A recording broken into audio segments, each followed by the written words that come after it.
రాజన్న సిరిసిల్ల జిల్లాలో ఓ ఎమ్మెల్యే అనుచరుడు మరో యువతితో భార్యకు దొరికి అడ్డంగా బుకయ్యాడు. గంభీరావుపేట మండల కేంద్రానికి చెందిన గడ్డమిది శ్రీకాంత్ రెడ్డి అనే వ్యక్తి ముచ్చర్ల గ్రామానికి చెందిన రాధికారెడ్డి అనే వివాహితతో కొంతకాలంగా ప్రేమయానం కొనసాగిస్తున్నాడు. గడ్డమిది శ్రీకాంత్ రెడ్డి ఓ ఎమ్మెల్యే ప్రధాన అనుచరుడుగా ఉండగా ఇతనికి ఇంతకు ముందే పెళ్లయి 2 పిల్లలు ఉన్నారు. ఓ టీవీ ఛానల్ యాంకర్ గా పనిచేస్తున్న ముచ్చర్ల గ్రామానికి చెందిన రాధికారెడ్డి అనే వివాహితతో కొంతకాలంగా శ్రీకాంత్ రెడ్డి ప్రేమయానం సాగిస్తున్నాడు. అయితే రాధికారెడ్డి కూడా ఇంతకు ముందే పెళ్లై 2 పిల్లలు ఉండగా అయితే భర్తను పిల్లలను వదిలేసి సంవత్సరం నుండి శ్రీకాంత్ రెడ్డితో రాధిక ఉంటుంది. అయితే శ్రీకాంత్ రెడ్డితో రాధిక హైదరాబాద్ లోని అల్వాల్లో ఉంటుంది. వీరిద్దరి భాగోతం రాధికారెడ్డి భర్తకు తెలియడంతో పక్కా సమాచారంతో రాధికారెడ్డి భర్త బంధువులు అల్వాల్కు చేరుకున్నారు. రాధిక శ్రీకాంత్ రెడ్డిని రెడ్ హ్యాండెడ్ గా పట్టుకుని శ్రీకాంత్ రెడ్డి స్వగ్రామం గంభీరావుపేటకి తీసుకుని వచ్చారు. అక్కడ రాధికారెడ్డి శ్రీకాంత్ రెడ్డిలపై అతని భార్య బంధువులు దాడి చేశారు. రాధికపై శ్రీకాంత్ భార్య చెబుతూ దాడి చేసింది. భర్త పిల్లలను పెట్టుకుని తన భర్తతో ఎందుకు ఉంటున్నావు అంటూ మండిపడింది. దీంతో ఆ వార్త సిరిసిల్లలో సంచలనంగా మారింది. అధికారులు దీనిపై స్పందించి శ్రీకాంత్ రాధికారెడ్డికి తగిన బుద్ధి చెప్పి తనకు తన పిల్లలకు న్యాయం చేయాలని శ్రీకాంత్ రెడ్డి భార్య వేడుకుంది.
ప్రవల్లి ఇంత ఘోరం అంటే నీ గురించి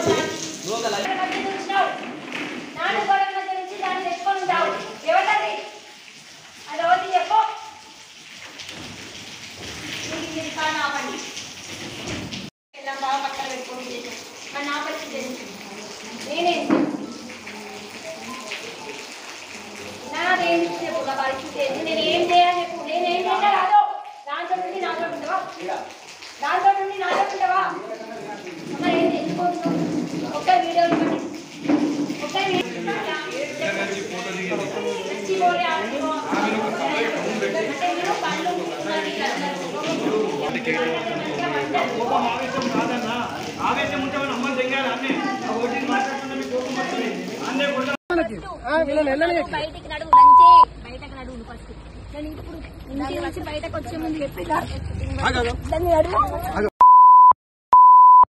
విను నీ మాట ప్లీజ్ నా దండం పెడతా వద్దా అందరు మనం మాట్లాడుకోండి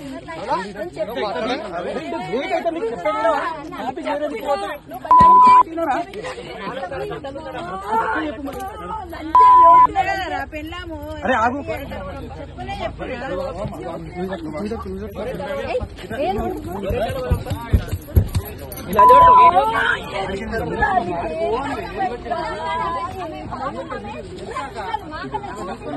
పొద్దున కూడా లొల్లయిందంట అమ్మా దిగు ఉంది కదా ఇలా పొద్దున ఇంటికి వచ్చినప్పుడు చెప్పినా అదే చెప్తున్నా. ఇంట్లో నుంచి నువ్వు ఎక్కడికి వెళ్తున్నావు నాకు రోజు అడుగుతున్నా నేను. పొద్దున కాకపోతే సాయంత్రం